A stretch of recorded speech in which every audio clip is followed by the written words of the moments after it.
I'm Danielle. On January 28th. This video was produced by the law firm launching a class action lawsuit against the trading app Robinhood. It features retail traders who say they suffered big losses because of Robinhood's decision to block them from buying stock in companies like GameStop.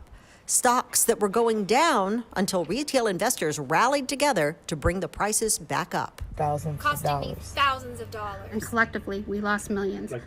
Among those retail traders, Danielle Perrio of Saco.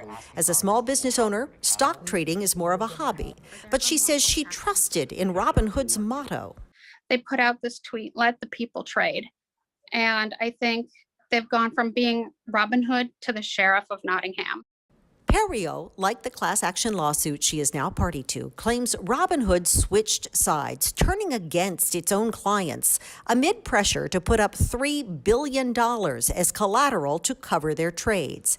Instead, the lawsuit claims Robinhood struck a deal to put up less money and stop its clients from buying more of those stocks, essentially ending the run-up on stocks that big hedge funds had been betting would go down. The class action suit states, acting against its defenseless clients, Robinhood wantonly brought the ability of millions of its clients to freely trade on its platform to a screeching and unceremonious halt.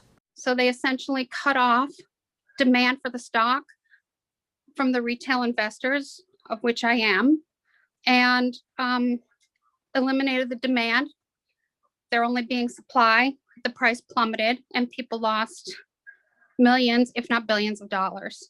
I want to make clear at the outset that Melvin Capital played absolutely no role in those trading platform decisions. In fact, Melvin closed out all of its positions in GameStop days before the platforms put those limitations in place. On the other side of this equation, the CEO of Melvin Capital, who grew up in Portland, testifying today in Washington.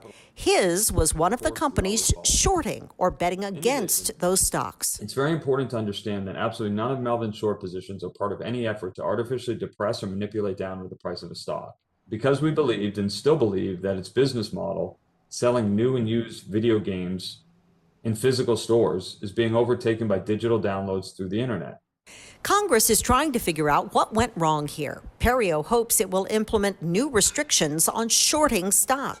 And what I'm really hoping not to hear is that the regulations will somehow be placed on us retail investors for speaking about the stocks in a public forum and saying that we somehow manipulated the market. While the institutional investment firms say that's exactly what they did, Perrio believes it is the backroom deals among hedge funds, clearinghouses, and trading companies that are truly manipulating the markets and hurting small-time investors. In 2008, when this happened, the banks were too big to fail and got bailed out, but no one's going to bail out us retail investors because we're small enough to fail, and that's a shame.